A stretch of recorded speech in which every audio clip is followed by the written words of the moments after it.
republic for which it stands, one nation, under God, indivisible, with liberty and justice for all. Now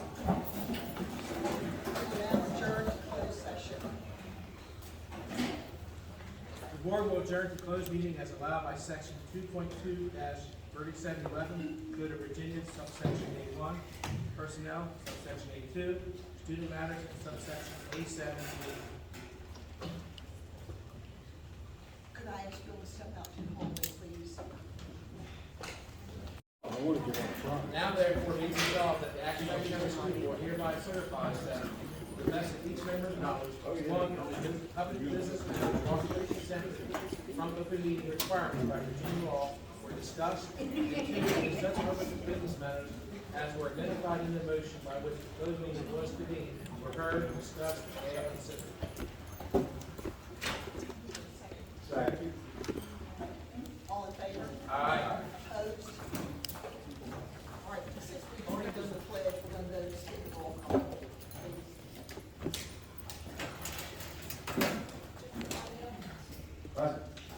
Please.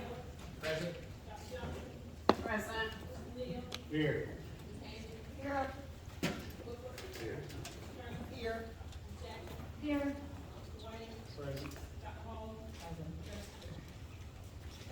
5.01, approval of the tonight's agenda. Is there a, Madam Chair, I move to approve the agenda presented. Second. all in favor? Aye. Opposed? Approval of the minutes from the last meeting of May 21st, 2024. Madam Chair, I move to approve the minutes of 5/21/2024. Second. All in favor? Aye. Opposed? Minutes are approved. Can I get a motion on 5.03 case? Madam Chair, I move that we approve the readmission case of 06/04/2401. Second. All in favor? Aye. Opposed? Madam Chair, I move that we, as amended, for case 06/04/2402. Second. All in favor? Aye. Opposed? Thank you. All right. The high school CTE science fair. We have Arcadia High School, Skills USA.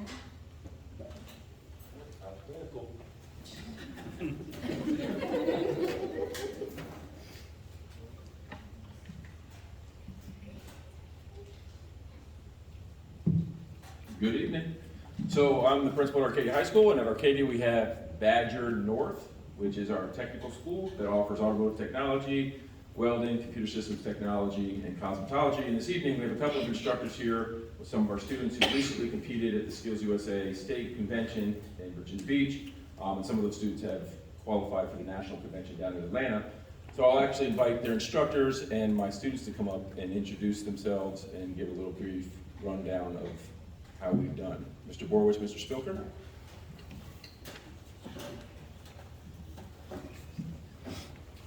There you go, gentlemen. 100%. How's it going, y'all? So obviously, my name is Dale Spilker. This is Frank Borowitz. We had students, among other instructors as well, we had students compete at the Skills USA event, something that we do every single year. We had students finish as we normally do at the top end in comparison to the state. Mr. Borowitz had several students, two, correct? Two on national. Two moving on the nationals. Unfortunately, I didn't have any move on the nationals this year, but we placed third in post-secondary welding. We placed pretty highly in welding sculpture. We didn't medal in that particular section. We placed very highly in related technical math, prepared speech, and then t-shirt design as well. I had students compete in all of those sections. And welding, I think we ended up finishing 7th at welding high school. So. We competed in automotive service technology, which was Caleb Toddy, who won first place at districts. Caleb?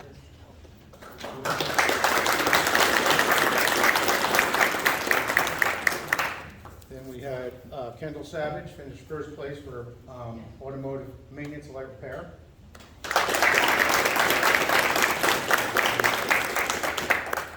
We have Tanner Binder who finished first place in Faciliton. So Faciliton is not just for like an automotive shop, but they gave him a scenario where he was running an amusement park. So, pretty interesting. What do we have here? Oh, I'm sorry. Cameron Cleveland got third place at private event. And we have a couple who won in attendance that also competed, did very well but did not medal. I'm sorry. Carmel Washington got second place in current events also. He's not here. I guess we should go ahead and introduce mine as well. We have Jacob Drewer right here in the back. So this is the sculpture he did for the competition. There's a base down below as well. We can have you guys look at it if you like.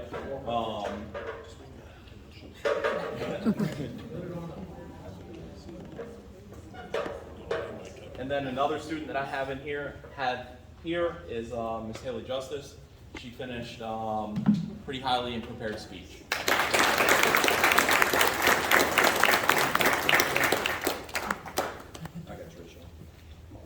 So we have another senior here with us, Trayshawn Johnson. He's part of our computer systems technology program, and him and his team came in second in entrepreneurship. So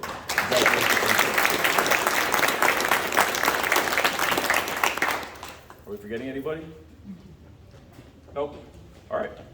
Very proud of these guys. They do a great job for being such a small school, and Dr. Hall knows this because her son works at New Horizons, which is a larger school, and we very often outperform many of the schools across the Bay. So very proud of our Badger technical teachers and students. So let's go Firebirds. We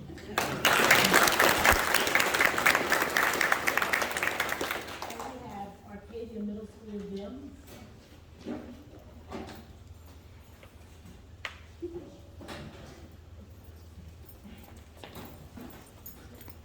Hi. Okay, I'm not as tall as O'Shea. I am Chelsea Sharp. I am the assistant principal at Arcadia Middle School. And tonight I have with me Maria Minga Cooks. And she was one of the winners for the Venn Science Fair. She got the bronze award for her science fair project. Are two magnets stronger, twice as strong as one? Were they? They were. All right, and they were. We had two other students, Sydney Pierre. She got second place for measuring lung capacity using the balloon method. And then Alicia Lewis, who also got another bronze award for does heat affect your strength? And so they're not with us tonight. And Mr. Penland was going to be here tonight, but he's also under the weather, so he's not here. And it was just me. But we're really proud of our Panthers. They always show out and do good.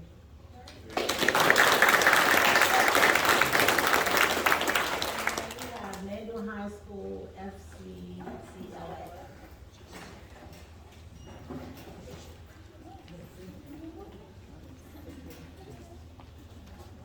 Hello, I'm Kim Giddens. I'm the principal of Nandale High School, and I'm only here to introduce the FCCLA almost retiree Miss Sheila Mapp. This is a retiree glow. She's going to. Good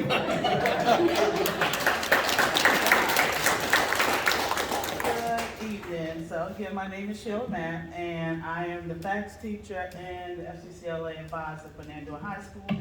We attended the leadership conference in April in Virginia Beach, and we had 10 members to attend, 7 to compete, and all 7 placed. So tonight I have 3 here. Reagan Payne. Gold, and I'm trying to have my little cheat notes. She placed gold, but she competed in professional presentation. And Tayana Smith placed second in silver medal, And she competed and focused on children.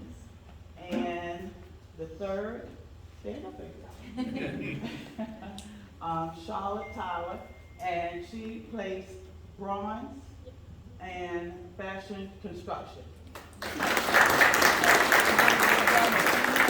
To come and give a little bit of details about each of their projects.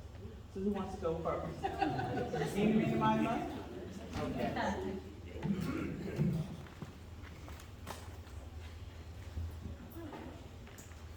Good evening, everyone.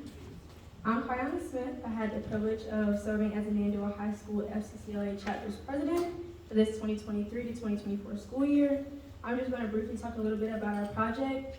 This project was conducted with my partner, Jemiah Burton, who could not be here tonight, and we were able to secure a spot as silver medal recipients for our category. Our category/star event was focused on children, and the category was designed to promote activities that specifically target youth. We chose to name our project for the Focus on Children category, Think Outside of the Center. Our project was designed to establish a nurturing environment focused on promoting social interaction amongst youth and extend an opportunity for children to spend less time on their electronic devices after witnessing the detrimental effects that excessive screen time has on children's social and intellectual skills. Our activity that we decided to highlight for our project was done in the month of March. Our activity was a Bible-based escape room that we decided to host at my church. This activity gave students the opportunity to utilize the predominant skills that we focused on, which were socialization, independent, and collaborative thinking skills. All parents noticed a significant improvement in their children's targeted skills following the event, as stated on the surveys shown on our display. The youth were able to obtain an understanding of the importance of teamwork, empathy, communication, and problem solving. And all the youth were either moderately or extremely engaged with the activity. Conclusively, this project is something that I would hope to potentially continue to positively impact more youth and students on the Eastern Shore of Virginia. Thank you.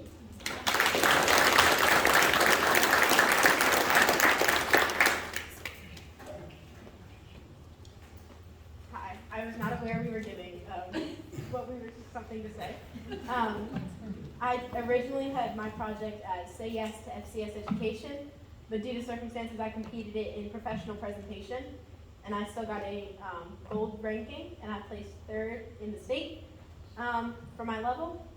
And it was a consensus on how to get teachers to want to be FCS educators and teach the FACS program in schools. And then, like I interviewed Ms. Knapp about reasons why she stayed, reasons why she wishes other people would join.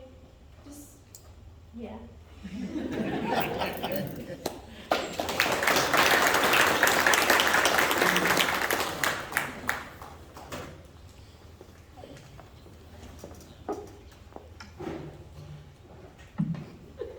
Good evening. My name is Charlotte Tyler of Nandua High School's chapter of FCCLA. I am the historian of our chapter. I competed in fashion construction with the entry Angel Wings.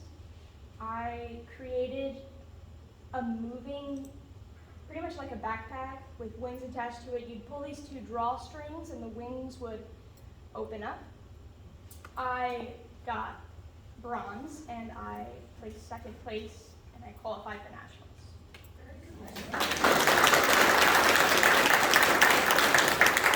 Sorry we didn't get to see the wings. Thank you all so much for coming. Congratulations on all of that.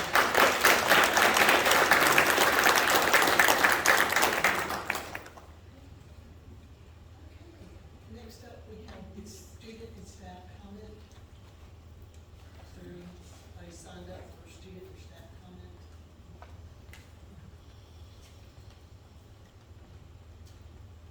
Policy review. So we have the second readings of 2 policies.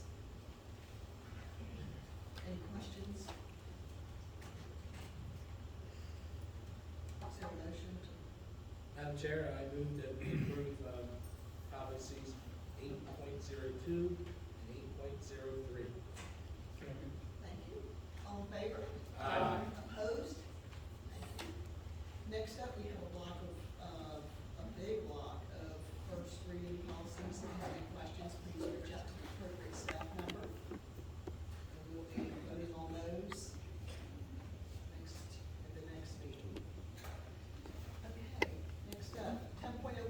rezoning. Okay. Earlier in the year, we noticed as we were wandering and traveling and visiting Wetumpka Elementary School, that Wetumpka Elementary School had teachers and kids everywhere. In the hallway teaching them, in closets teaching them. And we had talked earlier in the year about we need to do something about it. So when it was budget time, Mrs. Buell put in her budget that she wanted some units in the back. So instead of doing that, we decided that we'd look at some other routes of what we needed to do in order to help with the overcrowdedness of Wetumpka Elementary School. Currently, Wetumpka has 524 students, and they have no empty classrooms.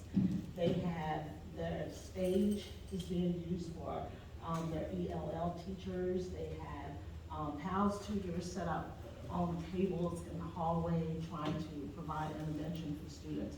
So we knew that we needed to do something. So a committee was developed, and we looked at rezoning Wetumpka and going north and south to see where we could pull some students from Wetumpka to go to the other schools without crossing communities and things like that. So we had a committee, and Chris Reeder is going to show you the maps of how it was organized. Mr. Brabazon and Mr. Reeder have worked on that. And this is just the first viewing of this, and there will be a public hearing at a later date.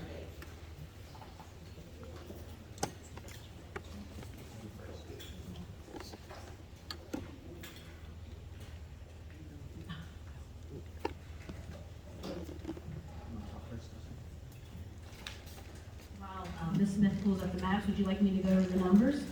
Okay, so Mr. Reeder is going to explain the maps and the roads and where the lines adjusted, but as Dr. Hall said, we had a committee of administrators, school board members, bus drivers, parents, a variety of members that met on 5 occasions to look over this information. So my numbers went away. I don't know if you want to wait till they reappear. Do you have the numbers that I sent? Can you pull them up? Do you want me to go ahead or wait so that everyone here can see them as well? Go ahead and go over them. Okay, you guys have them in front of you. So what I did for you on the spreadsheet is very simple. Just a Word document. This is how I've started tracking what our projections, what our projections were for next year before any rezoning, and then what the projections would look like after rezoning.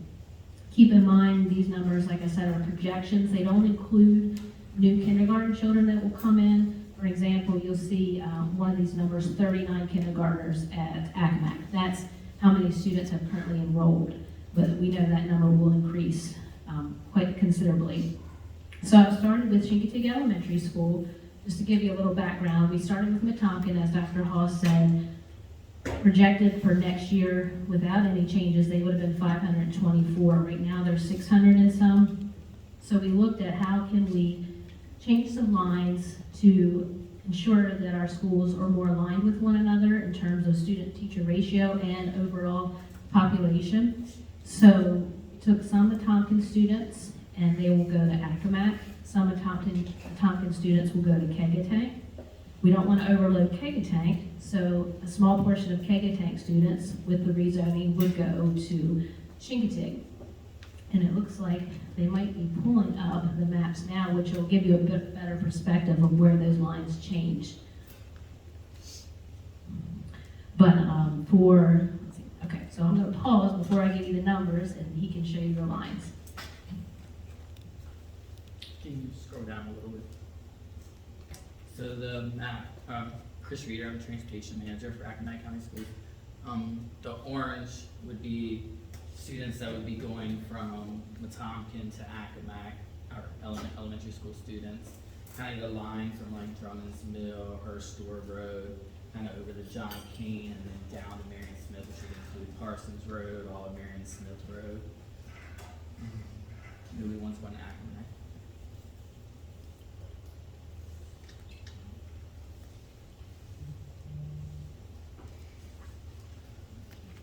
that area is like about 37 children. Correct? I mean, that's, For students going to Accomack. So from Wetumpka going to Accomack would be 37 students, correct? Right. And then the area that I highlighted in blue, which would include the in-town of in-town of Bloxham, and follows Guard Shore Road out of Bloxham to the Bayside, and then would follow Nelson Road out to like Rural Farms, and follow Nelson Road all the way out towards Modesttown. All those students would go to Kegatank Elementary School, and those students number 60 students would be going to Kegatank.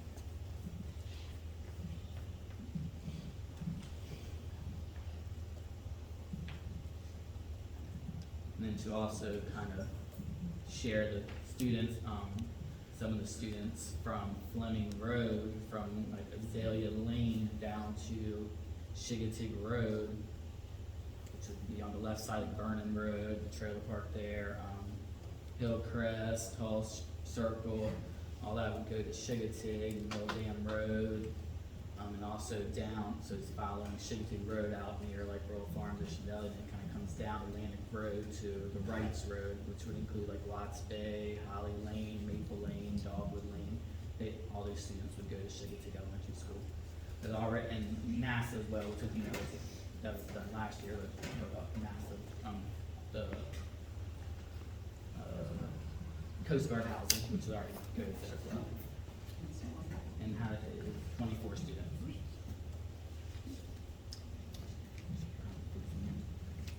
And what you can see from the numbers too, in the right-hand columns on the spreadsheet shows you, with those adjustments, what the numbers would look like now. And if you look at Kegatank Elementary highlighted there, we've got one first grade opening currently. We have one third grade, and we have one fifth grade classroom position that's currently open there. Also, if you look down at Accomack, we have the highlighted area, we have two first grade openings and one third grade opening. Chincoteague and Wetumpka right now currently, in terms of classroom teachers, do not have any openings. When we make this adjustment, there was several openings, if you recall, currently at Wetumpka. I know a fifth grade position, a fourth grade position has been handled internally, so that resolved those openings. Questions about the data you have here? Just one, I'll say this is a lot to absorb, but the question is around whether and to what degree you took into account the potential of new students entering these various areas.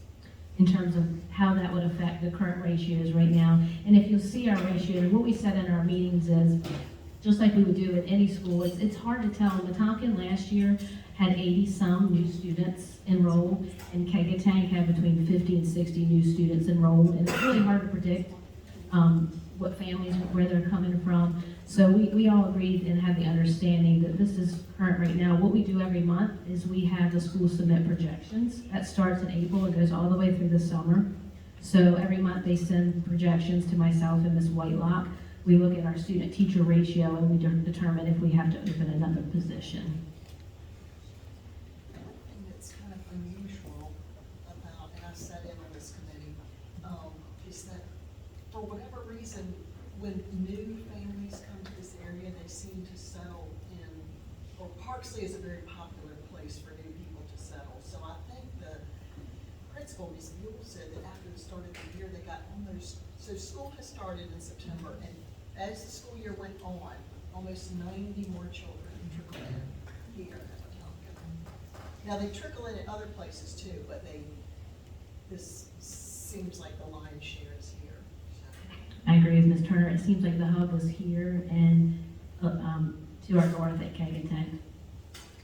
Our committees looked at two possible developments that are coming in the future to certain neighborhoods that we wanted to just be thinking about in the future. I know we've got some on the northern end and some big developments on the southern end. One of the things we did look at is space in the buildings. For instance, Kegatank had a lot of available spaces, classroom space in the building. and so did, Accomack. So it came down to if we needed to add a classroom, then we could add a classroom at those schools also, because they had space. Wetumpka didn't have any space to add any more classrooms, so we did look at that also. And we kept in mind, our K-3 numbers, because according to the state, they have to stay within a certain number, especially in your Title I schools. So we kept all those things in mind when we were going back and looking at. And it was really interesting, especially at Chincoteague, because we were looking at, as you can see, with all the moves and everything, Chincoteague with 2 teachers in 2nd grade, they still will only have 24 kids. And even going back and trying to pull some kids from other areas, you don't know what you're gonna get. You know, we knew 2nd grade was small there, and we were like, okay, maybe they'll have more 2nd graders, but they only pulled a couple more 2nd graders. So all those things were kept in mind when we were looking at where to move kids, how to rezone here. Just one final note for the public and audience tonight. We also were thinking about our VPI applicants and kindergarten applicants that may have already applied to their school. We're looking at those lists and seeing who applied to Wetumpka but might end up going to one of the other schools. So I'm working on that right now, and usually I like to have my list for VPI completed by July 1. So this information's good to know where these children are going to go, so we make sure we tell so their parents know what school they're going to go to. Any other questions? Yes. Mr. Kim? A couple questions. One, where were the roads or the lines for the, on the shape tape? Where was that? So I can kind of describe to you, and Mr. Reader can piggyback. But when you're, am I right, when you're coming out of Fleming Road, you would kind of keep going straight and wrap around where Wright Seafood, that road, if you're familiar with it, so it's that area right there. It's just the one side of Fleming Road that we did for now. Later, if we needed to add more, because right now it's just the one side of Fleming Road from Chincoteague on up to Orangetown. So it'd bring Azalea down, Azalea Lane off, right now the cutoff is Azalea Lane, half goes to one, half goes to the other, one side and one side, but it goes all the way down to Chincoteague Road, and then it would follow Chincoteague Road all the way to Chincoteague. So it would break off a little bit there by Atlantic Road to include Watts Bay, Holly Drive, Maple Drive. Okay, there's lanes in there in that little area. Okay. And then the second question, so what we're discussing is only for the elementary. It would fade, so it would start right now with just elementary school, and then it would trickle into high school within the next couple, like, as they would, so if the 5th grader this year, and they go to 6th grade, then they would go to Chincoteague as well, they would keep on at Chincoteague. Besides, But we wouldn't be- confusing for parents, I guess, that they have a child that is elementary, one is in middle school, they'll still keep going to Arcadia, I guess, but now they may have. Where they've been going kind of with Arcadia all along. I mean, we're uprooting elementary school too, we try to keep us, I'm assuming like middle and high school kind of with the kids they've been with all along. And that was one thing we talked about, Mr. Taylor, is we went back and forth with secondary, would we involve them, and we talked about athletics cohorts that have been together 10. That became if there was a deadline approaching.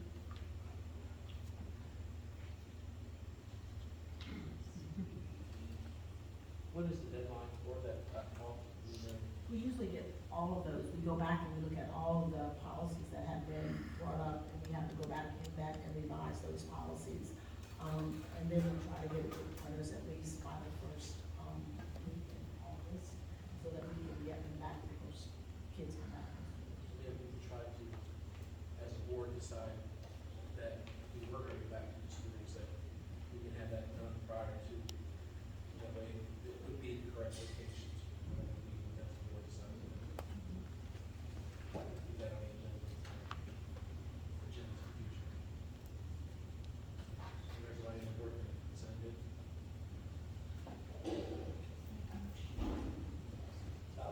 What would be the motion to approve what's on the agenda for tonight? We're gonna approve the dates, and then the location could be decided later. Good. Madam Chair, I move that we approve the dates of the future meetings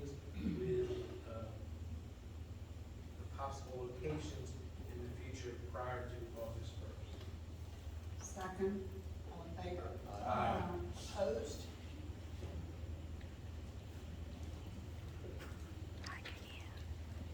Paving bids. Good evening. I think you had the results of the paving bids on your board docs. And, obviously, this won't be done prior to June 30th. There'll be POs dated prior to June 30th, and the work will be done as soon as we can get on the schedule, which if you approve tonight, we'll try to get on the schedule tomorrow.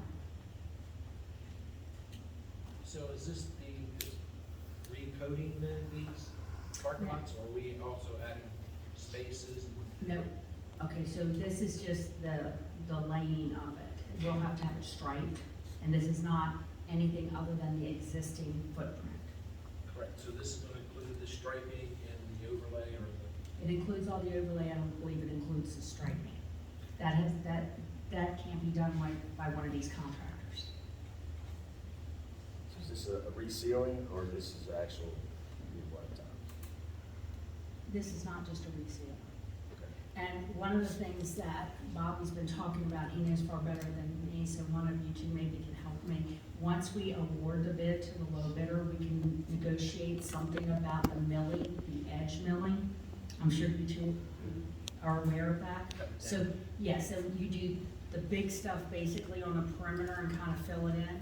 So if we are allowed to award the contract to the low bidder, then Bobby will go out and work with them to see where that would be an alternative and we'd save money from this total cost. Can you tell me where the other companies are located at? I know where Braston's at, what about the other three? Are they across the bay or up north? Okay, Paragon is across the bay, one of these two is Delaware, and I don't recall them. I can get it for you tomorrow. That's it.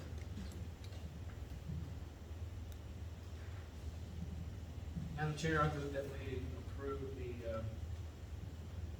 paving 2024 bid results for the low bid. Second. All in favor? Aye. Opposed? And that's some nice looking parking lots. School board member comments. I only have one item, got the email this afternoon, that the FY '23 audit report is complete, will be presented to Board of Supervisors meeting. All that committee still meeting. Absolutely. It continues tonight, all year. Okay.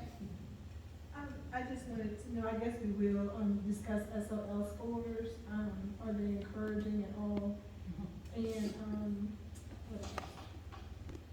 Oh, the summer meals program, I just kind of want to find out what was going on with that. The first round of applications have gone ahead and they'll be ready to come out in June. I think the 22nd around there is when they'll get their first shipment of them. So, and then you still have the opportunity to still apply for that budget, so it's not too late. And yes, Kim is going to present on the, I think it's the next meeting, because right now they're in the middle of retesting and trying to get everything together. And even when she reports on the 18th, it's going to be preliminary. It won't be finalized until September, but she'll be a bit preliminary.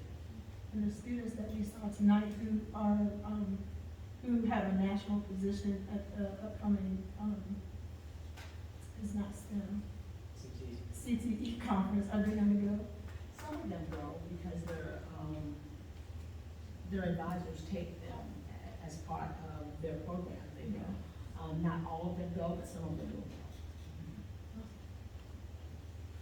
I would just want to say that I was served on the rezoning committee, and I thought it went very well, and everyone was very agreeable and helpful and answered all my questions. And also, the cell phone policy committee is coming right along. There's a lot of ideas. A parent was kind enough to put together a survey for us, and it just went to the teachers. So we told the teachers a survey is coming.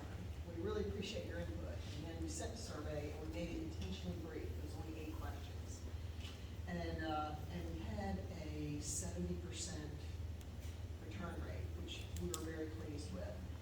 And the cell phone policy committee will come and they will present very soon, but I'll just say, you'll be able to, you all will get the survey results too, and it was very, for all the teachers that completed the survey, I appreciate it, I read all your comments, and they're very, some of the comments, especially from the high school teachers, very concerning.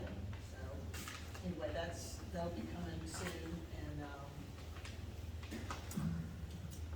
look forward to all the graduations coming up. We had a Accomack primary meeting today with the architects and actually the whole engineering team. It's 35%. It's moved along, something good. The site work, the site drawings look good as far as the parking and the layout of that. So I think we're moving along quite good. Just want to shout out to the 2024 graduating class coming up, that you all have your future ahead of you, and hopefully we'll see you guys come back maybe to the county and be prosperous and work in the workforce here. And I want to thank those that came out this evening off the CTE. Appreciate all that you all are doing, especially our teachers. You guys at the Badger there and Arcadia High done an excellent job. And I just want to thank you guys for doing what you're doing out there. It's a great program. Not everybody's able to go to college, but the trades and stuff that are out there, we need it, and I think you guys are doing a great job, so thank you. Thank you.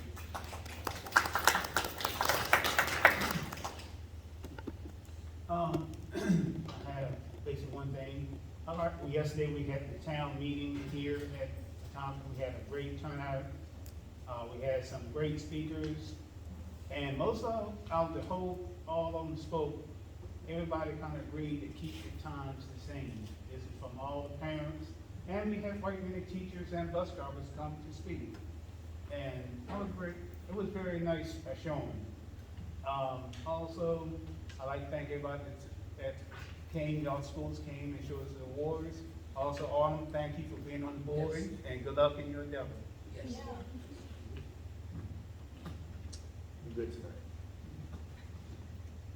I'm a congregation, I feel like everything's been said. I'm good. Thank you. Is this your last one? Yeah, I finished last Thursday, so I'm kind of sick. Well, best of luck to you. Thanks for serving on board. We appreciate it. Good luck. I'm gonna place spot in Yes. The elementary fitness meet is tomorrow at Arcadia High School. That is where the elementary students come to Arcadia High and they kind of take over the track and field. And they do all kinds of activities, running and jumping is competitive. And so that's tomorrow. It starts at 9:45 at Arcadia High School. All the elementary schools in the division are represented. Our lab school grant has been completed. It is basically a grant where we're focusing on CTE and space lab, career ready workforce. So it will be presented to the State Board of Ed on Monday, the 10th. They said between 1, we're not presenting it, we're Andy Anthony from the State Department and Karen Sanzor, I can't remember the last name right now, from Old Dominion. They will be the ones who are presenting it to people to see if they will approve ours. This is ours and Northampton counties. So if it's approved or when it's approved, we'll gladly come back and share with you everything that's in the grant. Most of it for this first year, if it's approved, it will be a planning year. And then a lot of professional development is included in there. We have classes that we want to offer our students, such as cyber security, more welding, of course, that's a biggie, because they say it's everywhere and everything. And some other drones, things like that, are things that we're going to, in the grant, help teach our teachers how to teach our kids. So our teachers will get PD so that they can be certified to teach our teachers. So that's down the road. Just a reminder that retirement banquet is June the 12th at Mandel High School, 6 o'clock. if you have not let Ms. Lois know, Evans know, please contact her and let her know that you are planning to attend. I think that's basically all that I have. The board will now adjourn to closed session. The board will adjourn to closed meeting as allowed by section 2.2-3711, Code of Virginia, difficult years that, kids are starting. Yes. Mental health, social, emotional needs, all of those things. You've been playing on a football team for 4 years and little things like that, but we try to consider everything. And then, so if they're coming into 5th grade, they have the chance to stay at their home school, and transportation will not be provided, but they can stay at their home school since they've been there all longer. I think that's a policy that's set already. So if they're about rezoning, so if they're coming into 5th grade, they can stay at their home school, but they're provided transportation. Because parents will just have to have a form or something and say they'll understand. Again, this is all still. We still have to go to like public comment. Thank you. Thank you.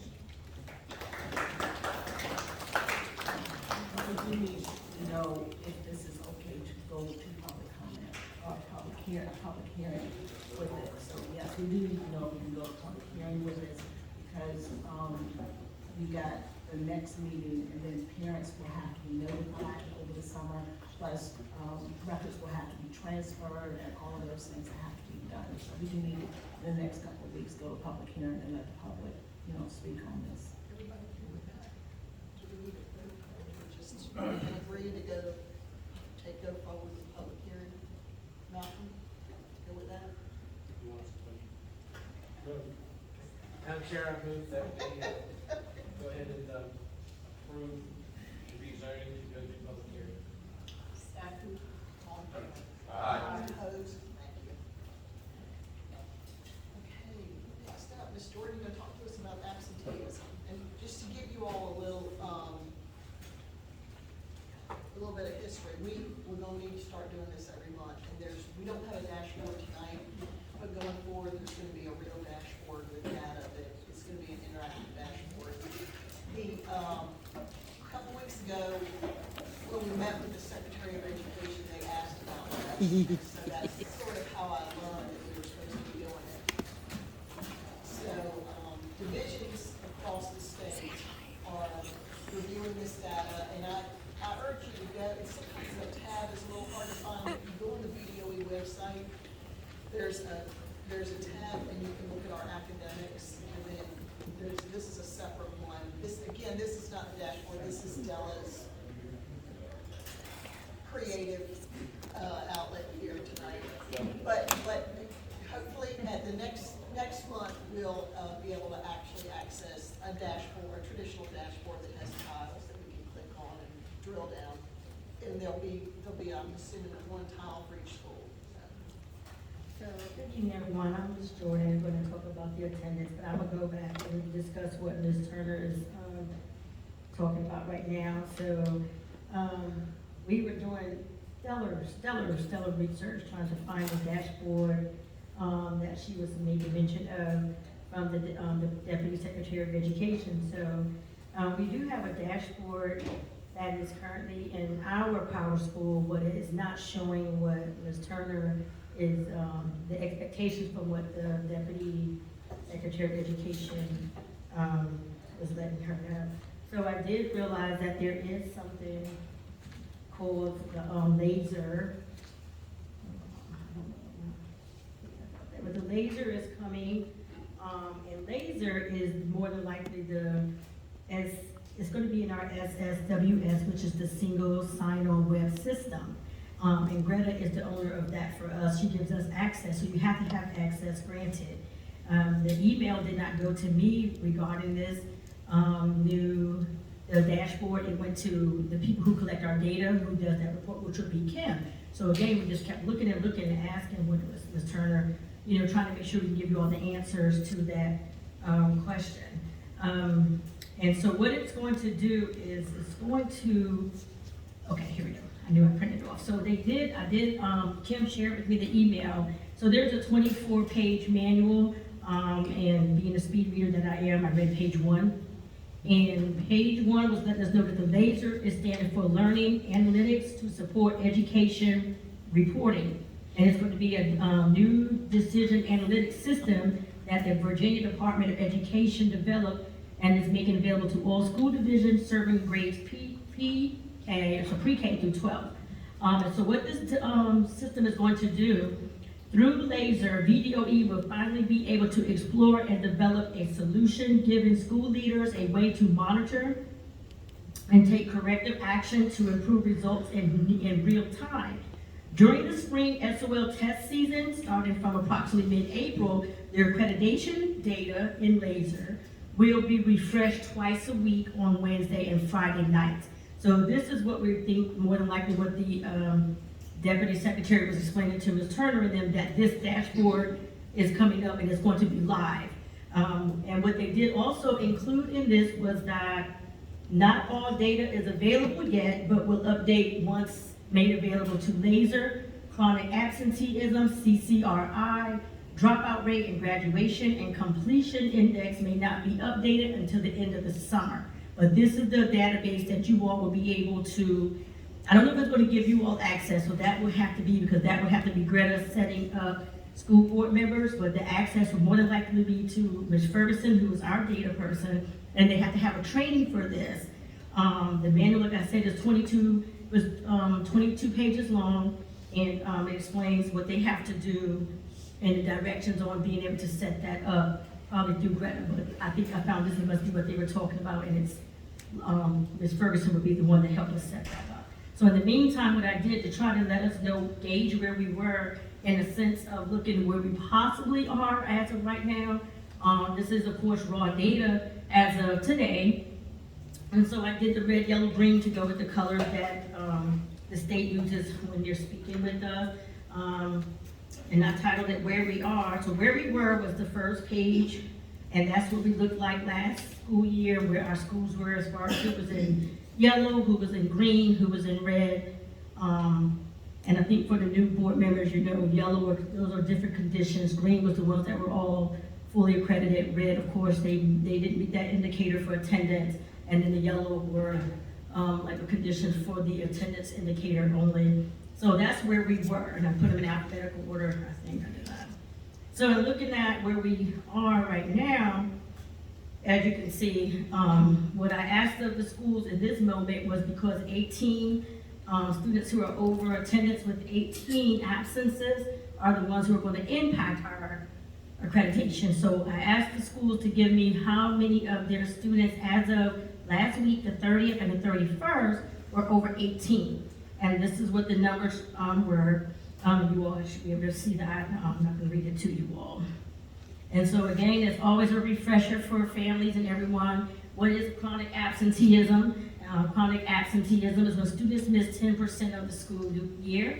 Chronic absenteeism includes excused absences, unexcused, and OSS. So that's why I asked of all students who have missed over 18 to give us what the indicator is from the state, and it includes those three components. Chronic absenteeism is an ongoing issue across the Commonwealth, pre-COVID and post-COVID. What have we done so far? Again, like I repeated at the beginning of the year, which I think has gone well. Can't wait to get the finalized data. Each school has their attendance teams. The team meet weekly. They send me their minutes. Their minutes include students who they're looking at, who may be at the 3 days, who are at 6. At that 6th absence, they meet with myself and our truancy team. I filed court petitions at the 11th unexcused absence and Saturday school. Now this is the part that really helps us here. This is why I said this data is not, of course, all the way out. It's raw data right now, preliminary. For Saturday school for attendance, for 3 hours, our secondary students can earn 1 day off.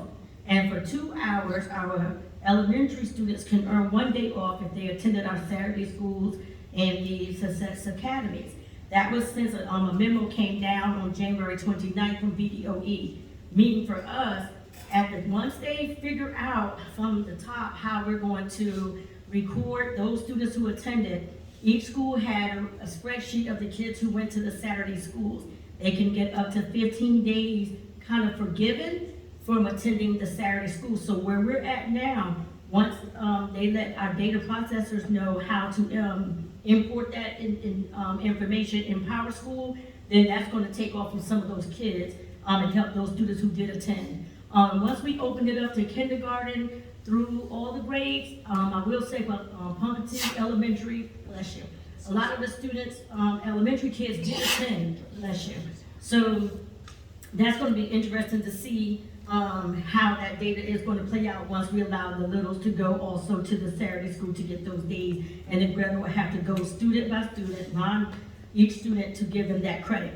They have to stay where they are currently. Only one who can change it and update it will be Greta when the state lets them know how to do it. The other thing that Accomack County did, which was great brainchild of Dr. Hall, was the alternative to suspension for the little students. So for them being able to have, if discipline infractions occurred, the students would go to the alternative school sites, which was at Accomack and Kennetain, and they would still be considered present, but they went to an alternative school when it came down to discipline, which would help, hopefully, I'm sure we'll see a drastic number increase from when we went up that for the percentage from at Kennetain to different elementary schools last school year due to every threat having to be taken serious of those things, and our students were suspended out of school, which impacted that absenteeism. And then the other things that we do is attend the monthly meetings I attend with the other cohort, which I did reach out to about this dashboard to find out what everything was and exactly what it was so I can report that out to you all. So hopefully that is where we are preliminary wise with the data that was on the front.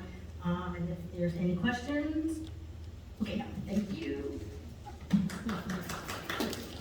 Thank you very much. So it's just, and this is preliminary data, so these numbers could very well go down. Go up. Well, I meant they'll go from 11% down to like. Yeah. Make us look good. Yes. Yes. There's just one school that's sort of, right now, it's over the 18%, it's just one school. So, yeah, very good. So are y'all recommending this Saturday school to the people the students that are having trouble? Saturday school was actually, our last Saturday school that was on record was on last Saturday. So it was recommended, the school divisions were putting that in there. We even let the judge know for the families that I take to court that we have the Saturday schools so that they can attend. All we can do is recommend. It's up to the parents to let them go. But I think for the most part, the elementary schools, looking at their pictures and stuff that they posted, the kids were here. So they were allowing their kids to come in for those hours a day on Saturdays. And the last Saturday was on the 4th. And I'm thinking if it was successful, if it helps the numbers and everything, hopefully it would be next year or something that Dr. Hall Bladder had, so we can keep it. We need it. That's it? You have one? No question, right? Thank you. Thank you. Okay, next up is, I just wanted to have a little discussion about the code of conduct review, and I know we've had some challenging cases this year. We've had some younger children, and, so there was an idea that we were thinking of perhaps assembling a committee. So Ms. Jackson's going to talk about her ideas. I have a lot I could say, but I'm going to try to keep it as brief as I can.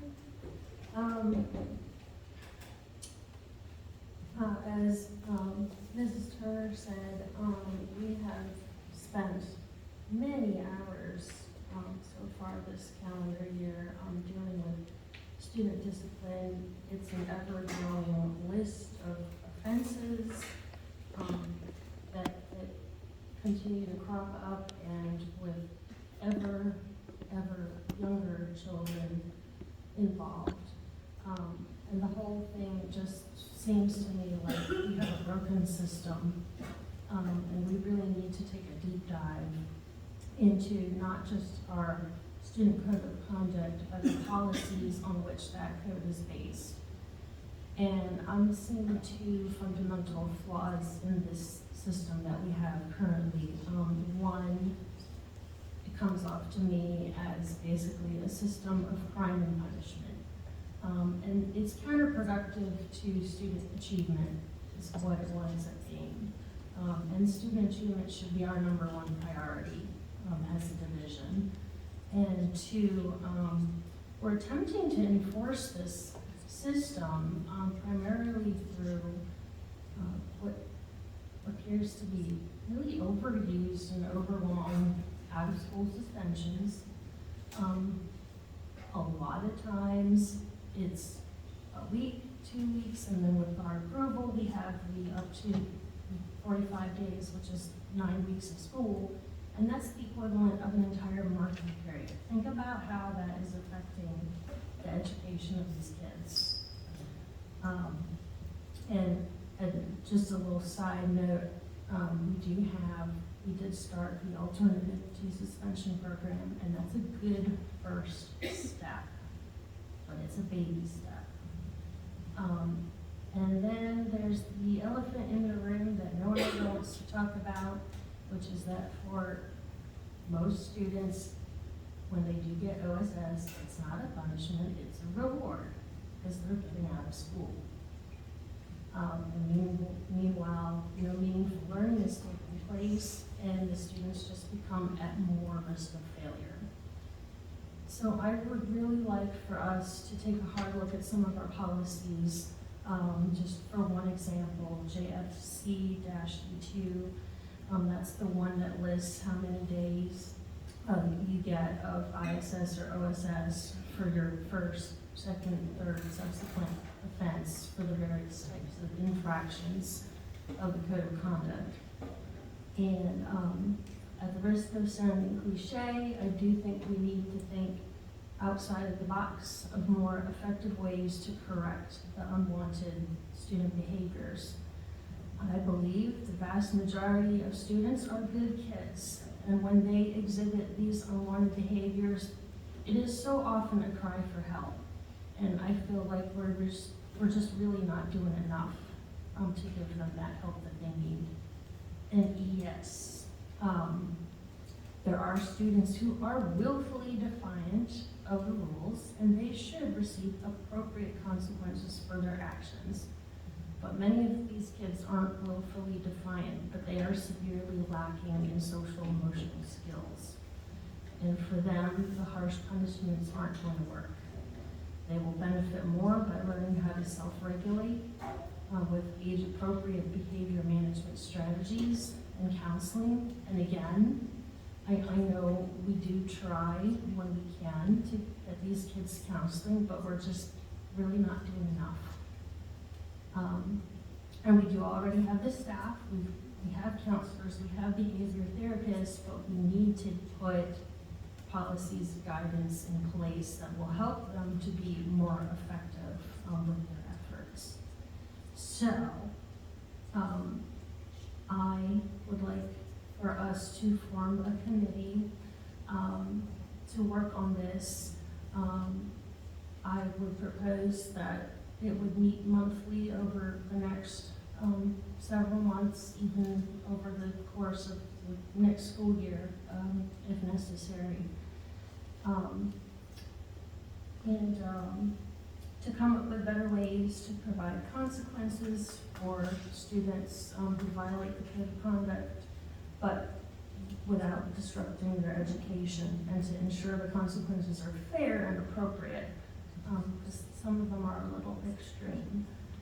And we also need to build and implement a system by which the students who need the behavioral interventions get them, and this is the really important part, that they start receiving these age-appropriate interventions as soon as the need is identified. That's going to mean at the elementary level, so that these students can start learning early on how to manage their emotions and how to react to stressful situations appropriately before it gets worse. Because, as we have seen, if we don't intervene early, by middle or high school, the problem becomes so unmanageable that we are left to the last resort of continuing to dole out long-term suspensions and expulsions. And to me, this whole thing is just a sign that somewhere along the way we're failing these children and we need to do more. But fortunately, the Virginia Board of Education has already laid the groundwork for us. That those of us who want to work on this, it's a 171-page research-based document. It's the model guidance for positive and preventive code of student conduct policy and alternatives to suspension. And we do have current policy that references this document, but I think it has been underutilized. And it will be an invaluable resource to those who want to work on the committee. And I would really like for this committee to consist of the coordinator of student services, at least 2 administrators, principals or assistant principals, and at least 2 parents. And I would also really, really like it if we could have like 3 or 4 board members instead of the usual 2. And I think that it's possible that we could do that. I think there is a way to do that as long as the meetings are accessible to the public. But if there's a staff person that could speak to that, that would be greatly appreciated. We can look into that if there's 3 or more board members that would like to serve on the committee, I can look into that to see exactly what we do. But I know, I did research and there are a lot of school divisions that have subcommittees. Oftentimes they deal with budget or they'll have a policy committee and they meet just to sort of go through the policies and update them before they show up on board docs, or a budget committee that sort of works on the budget all year long. So we could do this. Of course, just we would need to advertise it. Yes, ma'am. Few thoughts. First of all, I just want to say thank you. I think that this is an important topic. I appreciate that my colleague has given a lot of thought to this. Restorative justice as a concept is one thing that I didn't hear mentioned, so I'd like to put that on the table as well. The other thing I'd like to say is that, if we indeed are going to consider moving forward, we may have to make an adjustment in that the current student conduct policy was amended July 2023, and it indicates that we review it biannually, which I think means we wouldn't look at it again until 2025. Just a couple more comments. I want to say that I particularly appreciate this proposal taking a bit of a crawl, walk, run, because I think to address the topic is going to take a lot of deliberation, a lot of research. I also appreciate the depth of thought given to what the committee would consist of. I would be willing to volunteer if this goes forward.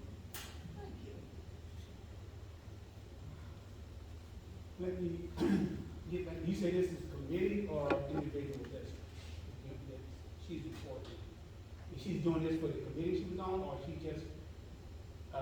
We could, if there was. No, I mean, you said this is student code of conduct review. Is she doing it for a committee, or is she? That is what the formal committee to review policies. So in other words, policy review, we're not a committee. That's what you're saying. We're going over policies that we go over every year. So now you want a committee to go over policies that's been approved. And I think it's just an agenda topic to discuss different ways of discipline and form a committee to look into that. Is that not right on that? When explaining it for you, I mean, it went all around the whole thing, so. That's other stuff is added, that's not basically saying it needs to be reviewed. That's what it's saying. Okay. Well, how about,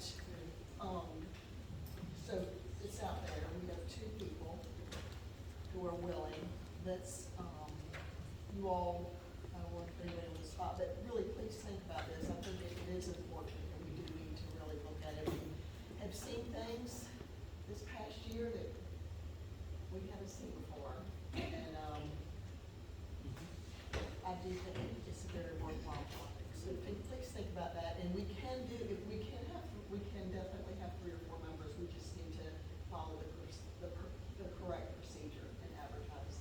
Are you taking meetings. me? Excuse Are me? you taking me to be on the committee? Would you like to do it?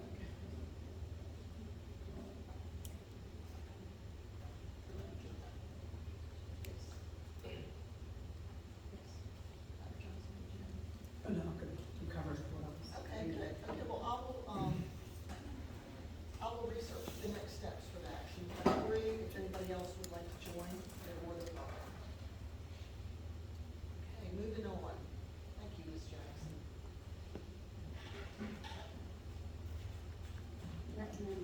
Yes. So it would actually be helpful if Ms. Jackson is willing to share, any synopsis of her notes. I don't wanna, because there's a lot of information. I tried to take notes. As we are considering, as board members are considering the topic, as you suggest, I support that. And I'm just asking that if we could get any notes from Ms. Jackson, that would be helpful as well. On what she presented to us. Yes, ma'am. Okay. Yes. I can share my prepared Okay. notes Thank you. with the board members. I do, I mean, I'll just add my 2 cents. I would like us to, I feel like things, I know that the schools intervene, but it seems like sometimes when the kids come to us, they've gotten in a great deal of trouble.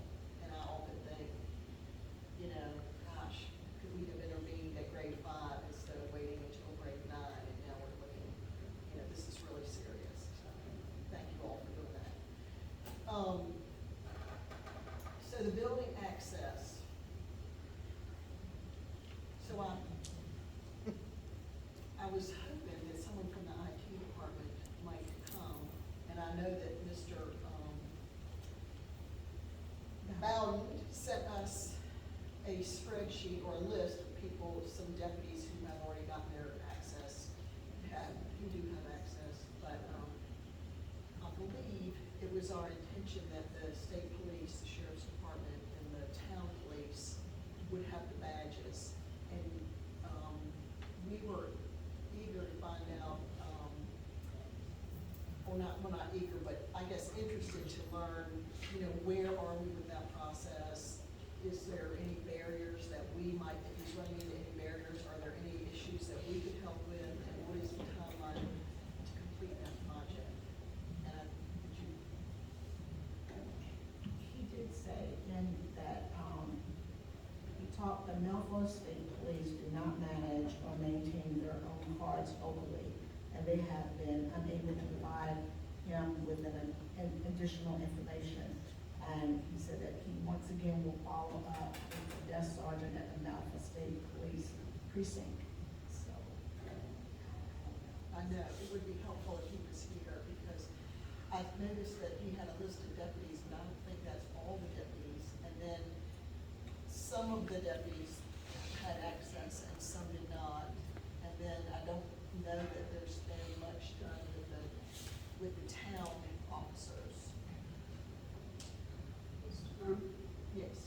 So, if it is helpful, I feel like I should share, Mr. Neal and I are on I think it's called the Safety Committee, it may have a longer name. And, we received, there's an email exchange that's going on now, and it does appear that the topic, would be addressed at our next meeting as well, just for consideration.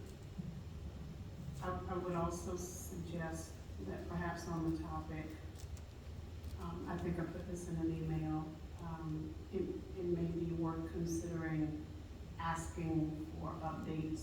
At the meetings is fine, at a set rate, maybe every 2 weeks or once a month.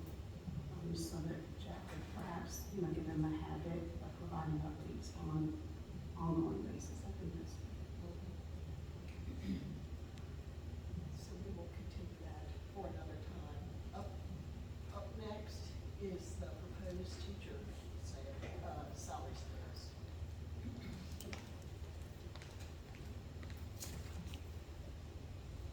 Good evening. We've had quite a lot of discussion with Dr. Hall, with HR, and the people at the recruitment fairs as to where we are, especially with our starting salary, and the fact that we were at 48 last year, which was a really big achievement and step for us. But we felt like if we could get it to 50, that would be, you know, hopefully help us in getting teachers. Let me not put the cart before the horse and say the reason we're coming to you with the salary scale now is so that we can go ahead and offer contracts to our existing teachers, make offers to prospective teachers, and it will help us. We should be looking at budget next meeting. But we had always figured 5% of the budget. So that's being said, we started at 50, and every step went up. So if you look at step 2 from last year and step 2 from this year, it is not a 5% increase. If you take last year's step 1 and you add 5%, you'll get this year's step 2. So everybody will be getting a 5% raise until we get to the bottom step.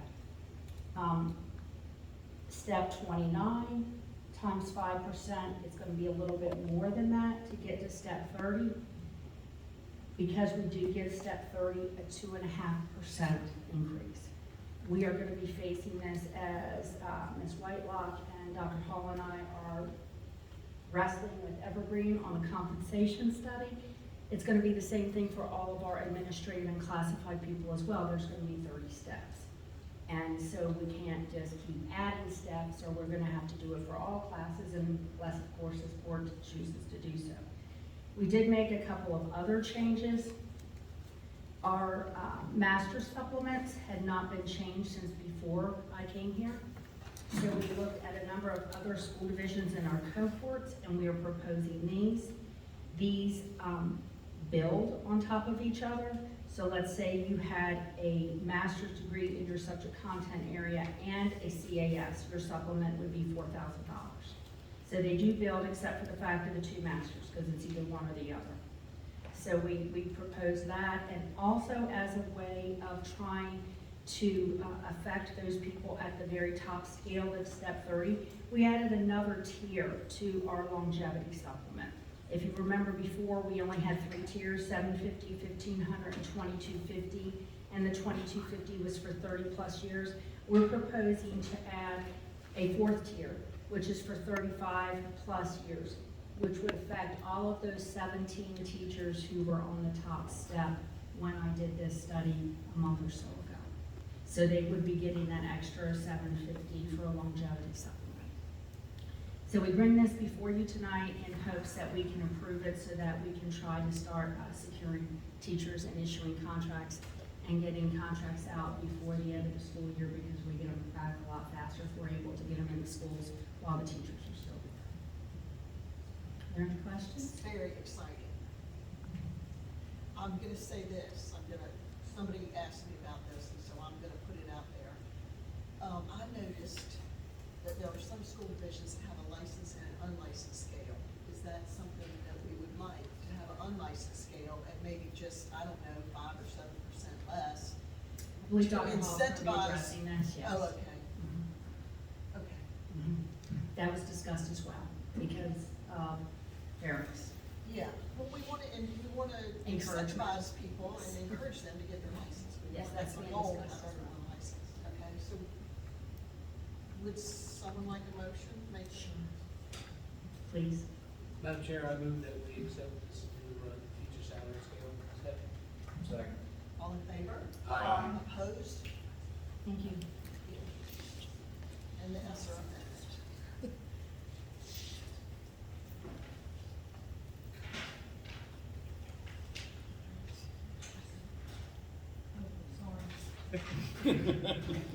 I was complaining about the flies. Oh, they're bad. It's the worst.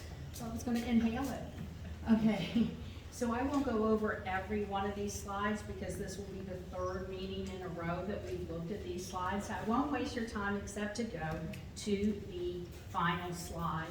If you remember at the last meeting, we had some money that we hadn't quite spent, and that's made up with the last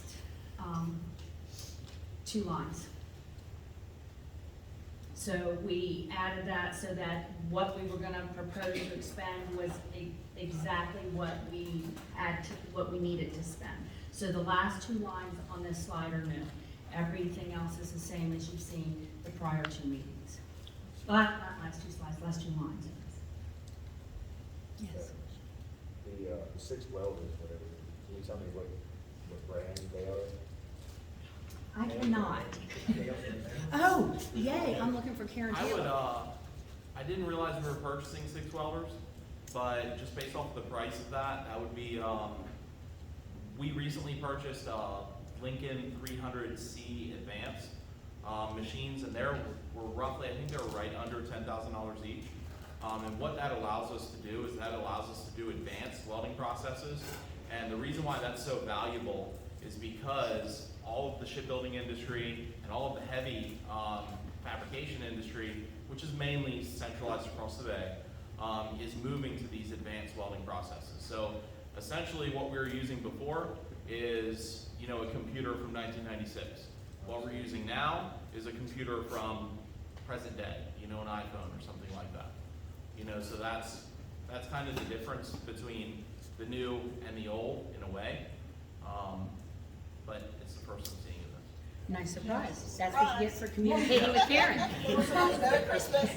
Karen and I had talked I was about actually this just getting because ready to take a picture of it. It's public information. Dale about needing some, he needed some, so we were trying to spend down the money, and we knew it was one-time money, we were looking at things that the CTE department had been looking for. So that's why you had been told, because it hadn't. Yeah, I mean, it's. And because it's not approved yet. Right. But also in all the meetings we had with stakeholders or whomever, we did include everything that they asked for because we had the money to do it. So, here it is. Yes. So, forgive my ignorance, the last line is the ESCC, is that Eastern Shore Community College, or was that? Yes, apparently there's an ESCC lab here. He's not here in this school. So it was to update, this is from Mr. Bowden, he wanted to update the school library computers as well as the ESCC lab. This is how he worded it, that he says is in the school. About